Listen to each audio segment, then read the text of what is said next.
UPSC CSC 2026 का notification आ चुका है। 4 फरवरी 2026 से आपका फॉर्म फिलिंग स्टार्ट हो चुका है। आधार कार्ड आईडी को एज अ डॉक्यूमेंट्स के रूप में यहाँ पर शामिल करेंगे। इन्होंने नोट साफ साफ दिया है कि कोई भी चेंज यूआरएन प्रोफाइल में रिफ्लेक्ट नहीं हो सकता। कमीशन यहाँ पर आपको आंसर की प्रोवाइड करने जा रहा है क्वेश्चन पेपर। एग्जाम पैटर्न क्या है, ठीक है। दूसरा, यूपीएससी का सिलेबस क्या है, किस तरीके से सिलेबस को आपको देखना है, और इनफैक्ट हमने यहाँ पर बुक लिस्ट भी आपको यहाँ पर कवर करवा रखी है। Hello everyone, welcome to Careerwill IAS. I doctor Divyanshu welcome you all in this session. UPSC CSC 2026 का नोटिफिकेशन आ चुका है और आप सब लोग इसका वेट बहुत दिनों से कर रहे थे और थोड़ा सा डिले भी हुआ। लेकिन डिले क्यों हुआ? क्योंकि कुछ चेंजेस, मेजर चेंजेस आपके यूपीएससी ने इस नोटिफिकेशन में मेंशन किए हैं। तो माय डियर फ्रेंड, सबसे पहले आपको कुछ इंपॉर्टेंट डेट्स यहां पर याद रखनी होंगी। वो डेट्स कौन कौन सी हैं? 4 फरवरी को आपका नोटिफिकेशन आया है। 4 फरवरी 2026 से आपका फॉर्म फिलिंग स्टार्ट हो चुका है। अब आप फॉर्म फिल कर सकते हैं इजीली। और याद रखें, सबसे इंपॉर्टेंट पॉइंट, लास्ट डेट जो रहेगी वो रहेगी 24 फरवरी और 6 बजे तक आपकी विंडो क्लोज हो जाएंगी। तो मैं ये कहना चाहूंगा आप लोगों से, जितने भी एस्पिरेंट्स हैं वो वेट ना करें 24 तारीख का। एज सुन एज पॉसिबल, जैसे आपको लगे आप तुरंत अपना फॉर्म फिल कर सकते हैं।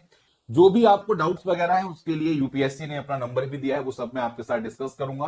तो आइए एक बार पूरे नोटिफिकेशन को ध्यान से देखते हैं कि कौन कौन से वो इंपॉर्टेंट पॉइंट्स हैं जो आपको ऑनलाइन एप्लीकेशंस के लिए बहुत ज्यादा जरूरी है।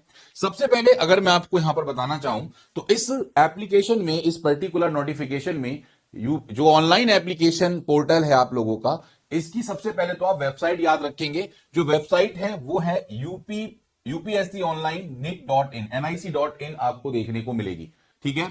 बहुत सारी अदर वेबसाइट्स भी हैं, लेकिन आपको यूपीएससी online.nic.in पर ही आपको लॉग इन करना होगा, ठीक है। दूसरी बात यहां पर आपको ध्यान रखनी है, यहां पर 4 कार्ड्स या 4 मॉड्यूल्स हैं आपके पूरे एप्लीकेशन फॉर्म के, जिसमें से पहला है कि आपको एक अकाउंट क्रिएशन करना होगा अपना। दूसरा है यूनिवर्सल रजिस्ट्रेशन।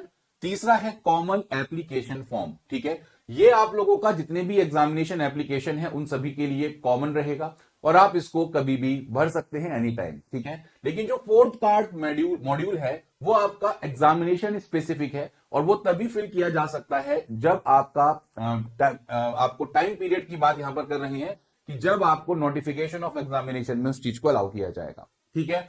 तो सबसे पहली बात, वेबसाइट कौन सी है यह आपको ध्यान रखनी है। दूसरी इंपॉर्टेंट बात याद रखेंगे, एक बार अगर आपने यहां पर रजिस्ट्रेशन फिल कर दिया, ठीक है, एक बार आपने अपने आप को रजिस्ट्रेशन कर दिया, तो ऑनलाइन एप्लीकेशन पोर्टल पर जब आप रजिस्ट्रेशन करेंगे तो आपका एक यूआरएन नंबर जनरेट किया जाएगा, universal registration number. Very important, याद रखें, ये जितने भी आपके कमीशन के यूपीएससी के एग्जामिनेशन हैं उन सभी के लिए ये यूआरएन नंबर आपका काम करेगा, ठीक है। उसके बाद जब आप यहां पर जो फिलिंग अप करेंगे, पूरा आपका एग्जामिनेशन फॉर्म फिल करेंगे, तो स्पेसिफिक एग्जामिनेशन फॉर्म जो भी फिल करेंगे तो एप्लीकेशन नंबर आपका जनरेटेड होगा और एप्लीकेशन नंबर जो होगा वो एग्जाम स्पेसिफिक होगा, ठीक है। याद रखें, तो 2 इंपॉर्टेंट नंबर आप याद रखेंगे, एक एप्लीकेशन नंबर जो एग्जाम स्पेसिफिक होगा और एक यूआरएन नंबर जो कमीशन के जितने भी आप एग्जाम देते हैं उसमें सभी के लिए आप लोगों को यहां पर काम में लाया जाएगा। बहुत इंपॉर्टेंट है, यहां पर एक चीज ध्यान रखें। दूसरी बात, यहां पर एप्लीकेंट्स को एडवाइस किया गया है कि यहां पर वो आधार कार्ड आईडी को एज अ डॉक्यूमेंट्स के रूप में यहां पर शामिल करेंगे, ठीक है। आधार कार्ड आईडी को यहां पर शामिल करने की बात की गई है, यह भी चीज ध्यान रखनी है, आधार कार्ड आईडी को आपको यहां पर शामिल करना है। सवाल आता है कैसे अप्लाई करना है। अप्लाई करना बहुत इजी है, कुछ नहीं है। अप्लाई करने के लिए आप लोगों को वेबसाइट पर लॉग इन करना है, ठीक है। लॉग इन करने के बाद जो सबसे पहले मैं कहूंगा कि मैं बता रहा हूं उससे अच्छा आप जनरल इंस्ट्रक्शन एक बार जरूर पढ़ लें। जो इंस्ट्रक्शंस हैं वो उसको एक बार अच्छे तरीके से पढ़ लें कि किस तरीके से यूआरएन नंबर आपका यहां पर लाया जाएगा, किस तरीके से कॉमन एप्लीकेशन फॉर्म होगा, और 4th मॉड्यूल एग्जाम स्पेसिफिक जो मॉड्यूल है, ठीक है, जिसमें फीस और सेंटर वगैरह आपको फिल करने हैं, वो आप यहां पर इजीली फिल कर सकते हैं। इसमें सबसे इंपॉर्टेंट बात जो आपको याद रखनी है, कमीशन ने यहां पर प्रोवाइड किया है one time facility for candidates. आप अपने यूआरएन को, ठीक है, अगर आपको उसको अपडेट करना है, मॉडिफाई करना है, तो याद रखें उसको आप अपडेट कर सकते हैं, but this is one time facility. एक बार ही आपका यूआरएन, यूनिवर्सल रजिस्ट्रेशन नंबर की जो पूरी प्रोफाइल है जो आप फिल कर रहे हैं, वो एक बार ही आप लोगों का अपडेट या मॉडिफाई किया जा सकता है, ठीक है। बात समझ में आई? अच्छा, दूसरी बात इन्होंने यहां पर साफ बोली है कि कोई भी चेंजेस यूआरएन प्रोफाइल में will not be reflected in application already submitted. जो एप्लीकेशन आपकी ऑलरेडी सबमिटेड हो चुकी है उसके लिए यहां पर इन्होंने नोट साफ साफ दिया है कि कोई भी चेंज यूआरएन प्रोफाइल में रिफ्लेक्ट नहीं हो सकता। तो बड़ा ध्यानपूर्वक आप यूआरएन नंबर प्रोफाइल को भरने की कोशिश करें। दूसरा नोट यहां पर लाइव फोटो कैप्चर आपका देखने को मिलेगा। जो आपका कॉमन एप्लीकेशन फॉर्म है उसमें आप लाइव फोटो कैप्चर यहां पर कर पाएंगे। ठीक है, इसके अलावा अपलोडिंग ऑफ सिग्नेचर्स की बात करेंगे तो यहां पे एप्लीकेंट्स को 3 टाइम साइन करने होंगे। ठीक है, तो ये आप एक बार ढंग से देख लें, इसको समझ लें क्या क्या चीजें हैं। तीसरी चीज, कैंडिडेट्स के पास यहां पर डिटेल्स होनी चाहिए। किस चीज की? आपका कोई भी फोटो आईडी कार्ड, जैसे Aadhaar card, voter card, PAN card, passport, ठीक है, जो भी आपको स्टेट और सेंट्रल गवर्नमेंट्स ने इशू किया है, ठीक है, उसकी डिटेल्स आपके पास होनी चाहिए। और क्योंकि ये डिटेल्स जो फोटो आईडी कार्ड की है, ये कैंडिडेट को जब आप यूआरएन प्रोफाइल फिल करेंगे तब आपकी काम आएगी, तो इसको जरा ध्यानपूर्वक रखें। और यही फोटो आईडी कार्ड आपका फ्यूचर रेफरेंस के लिए यूज किया जाएगा। जब आप एग्जामिनेशन देने जाएंगे, पर्सनैलिटी टेस्ट, इंटरव्यू देने जाएंगे, तब यही जो आईडी कार्ड आप यहां पर सबमिट करेंगे, जो यूआरएन प्रोफाइल के लिए बनाएंगे, वही आपका बाद में काम में लाया जाएगा। देखिए, काफी सारे सेम चीजें हैं। इसके अलावा लास्ट डेट ऑफ एग्जामिनेशन मैं आपको दोबारा बता दूं, 24 फरवरी 2026, वेरी इंपॉर्टेंट डेट, 6 PM तक आपको इसको फिल करना है। ठीक है, ई एडमिट कार्ड आप लोगों का यहां पर साफ साफ बोला गया है। E admit card last working day जो होगा प्रीसीडिंग वीक्स का, जो आपका डेट ऑफ एग्जामिनेशन है उससे जो प्रीसीडिंग वीक रहेगा उसके लास्ट वर्किंग डेट में आपका ई एडमिट कार्ड यहां पर आ जाएगा। साफ साफ यहां पर रॉन्ग आंसर्स के लिए penalty as per the previous one, जैसा आपका है वैसे ही यहां पर बोला गया है। दूसरी बात, यहां पर online question paper representation portal, this is very important दोस्तों। इस बार कई लोगों की रिक्वेस्ट के बावजूद, सुप्रीम कोर्ट के वर्डिक्ट के बाद, सुप्रीम कोर्ट के भी यहां पर संज्ञान लेने के बावजूद, कमीशन यहां पर आपको आंसर की प्रोवाइड करने जा रहा है क्वेश्चन पेपर की। ठीक है, ये चीज ध्यान रखें। बट दूसरी बात, इसमें एक और चीज ध्यान रखें, क्वेश्चन आपको आप ऑब्जेक्शन कर सकते हैं, उस पर कोई भी आपको आपत्ति लगती है क्वेश्चन की, जो भी आंसर यूपीएससी देगा उस पर आप आपत्ति रिप्रेजेंटेशन अपना डाल सकते हैं। ठीक है, दूसरी बात याद रखें, प्रीलिम्स के मार्क्स एज पर, जैसे आपको पता है कि जब आपका फाइनल मार्कशीट आएगी तभी आपके प्रीलिम्स के मार्क्स आपको बताए जाएंगे, ये चीज ध्यान रखें। नेक्स्ट इंपॉर्टेंट पॉइंट जो आपको याद रखना है, help desk for candidate, it is very important. अगर आपको कोई भी किसी भी तरीके का डाउट होता है, कोई भी डाउट आपको, अगर आपको लगे कि कोई भी डाउट आपको मन में आ रहा है, तो आप यहां पर, ये हमारा हेल्पलाइन नंबर है, इसको प्लीज फोकस कर लेंगे, 01124041001। ये आपकी हेल्प डेस्क लाइन है। कोई भी समस्या हो आप लोगों को तो आप या तो इस नंबर पर, या ये वाली ईमेल आईडी आपको दे रखी है जो 10 बजे से लेकर 5:30 बजे तक आप इसमें ऑपरेशनलाइज रहेगी, तो वर्किंग डेज में इनसे क्वेश्चन पूछ सकते हैं। 4 फरवरी से लेकर 24 फरवरी तक किसी भी तरीके का आपको डाउट होता है तो यहां पे क्लैरिफाई आपको इजीली कर दिया जाएगा। ठीक है, मैं एक बार आपको नंबर बता देता हूं, 01124041001। ये नंबर है, प्लीज नोट इट डाउन। कोई भी दिक्कत हो आपको, कोई भी हेल्प चाहिए हो, तो आप इस नंबर को कैरी आउट कर सकते हैं। ठीक है भाई, बात समझ में आई सब लोगों को क्या बोला जा रहा है? चलिए, चेंज ऑफ स्क्राइब की फैसिलिटी भी है। जिन कैंडिडेट्स ने स्क्राइब यहां पे ऑप्ट किया है तो वो अपना स्क्राइब चेंज कर सकते हैं up to 7 days prior to the date of examination, यानी कि 24 मई से 7 दिन पहले तक आप अपना जो स्क्राइब है उसको भी आप क्या कर सकते हैं, चेंज कर सकते हैं। मोबाइल फोन्स बैंड है एज पर द रिक्वायरमेंट, पहले से ही जैसा नोटिफिकेशन है वही आपका यहां पर देखने को मिलेगा। ठीक है, इसके अलावा 30 मिनट पहले आपको जो सेंटर है उस पर पहुंचना है, ये सबको पता है, इसमें कोई दिक्कत नहीं है। काफी बच्चे इस कारण भी पेपर छोड़ देते हैं। सबसे इंपॉर्टेंट इस बार आपको देखने को मिलेगा फेस ऑथेंटिकेशन। एग्जामिनेशन वेन्यू पे क्या वही कैंडिडेट है जिस कैंडिडेट ने फॉर्म फिल किया है, क्या वही पेपर देने जा रहा है? और स्मूथ एग्जामिनेशन प्रोसेस को इंश्योर करने के लिए फेस ऑथेंटिकेशन कैंडिडेट्स का इस बार करवाया जाएगा, ये बात ध्यान रखें।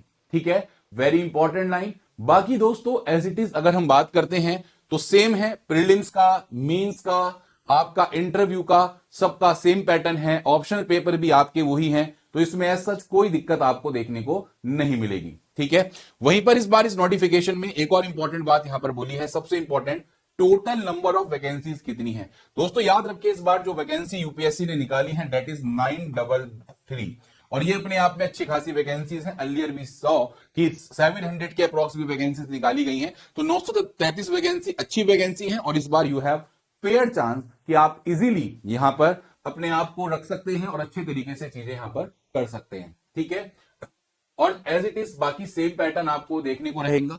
एक चीज याद रखेंगे, प्रतिभा सेतु पोर्टल की बात यहां पर कर रहे हैं, स्पेलिंग मिस्टेक है, प्रभिता लिख दिया है, प्रतिभा सेतु है ये, ठीक है। तो आप यहां पर प्रतिभा सेतु पोर्टल के लिए भी यहां पर बात की गई है, अपना रजिस्ट्रेशन कर सकते हैं। अगर आप फाइनल स्टेज में पहुंचते हैं तो आपका डेटा जो प्राइवेट जो कंपनीज हैं उन तक पहुंच जाएगा, ये चीज ध्यान रखें। इसमें एक इंपॉर्टेंट पॉइंट आपको जो ध्यान रखना है वो ये है कि यहां पर जो सेंटर आप चाहते हैं, सेंटर्स के नाम दे रखे हैं, तो अलॉटमेंट ऑफ सेंटर जो होगा वो first apply first allot basis पे होगा, ठीक है। और अगर उस सेंटर की कैपेसिटी पर्टिकुलर सेंटर की पूरी हो चुकी है तो सेंटर आप लोगों को फिर नहीं मिलेगा, दूसरा सेंटर मिलेगा, ऑब्वियस बात है।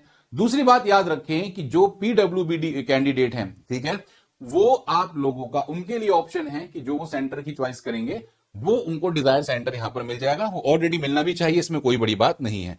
प्लान ऑफ एग्जामिनेशन बिल्कुल सेम है जैसा एज पर हम प्रीवियस देख रहे थे, वही एग्जामिनेशन पैटर्न आपको देखने को मिलेगा। इसके अलावा यहां पर eligibility condition as it is same है, नेशनलिटी आप इंडियन हो, ठीक है, बाकी सेम एलिजिबिलिटी है। मेन है आपकी एज लिमिट, इस चीज को ध्यान रखेंगे, 21 years minimum age, 32 years maximum age. और जो डेट काउंट की जा रही है वो 1 अगस्त 2026 से एज यूजुअल जैसे पहले करते आए हैं वहां से आपकी डेट काउंट, आपकी जो एज है वो काउंट की जाएगी, इस चीज को ध्यान रखें, ठीक है भाई। बात समझ आ रही है, समझ आ रही क्या बोला जा रहा है? तो इट्स वेरी इंपॉर्टेंट यहां पर कि कौन सी डेट है, एज क्या होगी, तो ये चीज ध्यान रखेंगे। अपर एज लिमिट जो रिलैक्सेशन मिलते आए हैं शेड्यूल कास्ट को, है ना, या आपके शेड्यूल ट्राइब्स को, अदर बैकवर्ड क्लासेस को, वो एज इट इज आपका रिमेन्स विल बी सेम, उसमें कोई दिक्कत नहीं है। 10 ईयर्स का रिलैक्सेशन जो पर्सन विद बेंचमार्क डिसेबिलिटीज हैं उनको यहां पर देने की बात की गई है, तो एज यूजुअल बिल्कुल सेम है आपका, कोई दिक्कत नहीं है। Minimum education qualification, minimum graduation होनी चाहिए, या ग्रेजुएशन के आप जो फाइनल ईयर है आपका उसमें आप अपियर होंगे तो भी आप अपना एग्जाम दे सकते हैं, ठीक है, ये चीज ध्यान रखें। Number of attempt as per दी, जैसे 6 अटेम्प्ट होते हैं वैसे ही 6 अटेम्प्ट है। एससी एसटी ओबीसी के लिए इसमें बदलाव है, SC ST unlimited attempt, OBC 9 और पीडब्ल्यूबीडी के 9 अटेम्प्ट आपको यहां पर देखने को मिलेंगे। Restriction on applying for the examination, यहां पर थोड़ा सा मैं आपको एक ओवरव्यू दे देता हूं। इस बार रिस्ट्रिक्शंस का एक ऐसा कॉलम यूपीएससी ने ऐड किया है जो अपने आप में बहुत ही काबिले तारीफ है, आप सबको जानकारी होगी।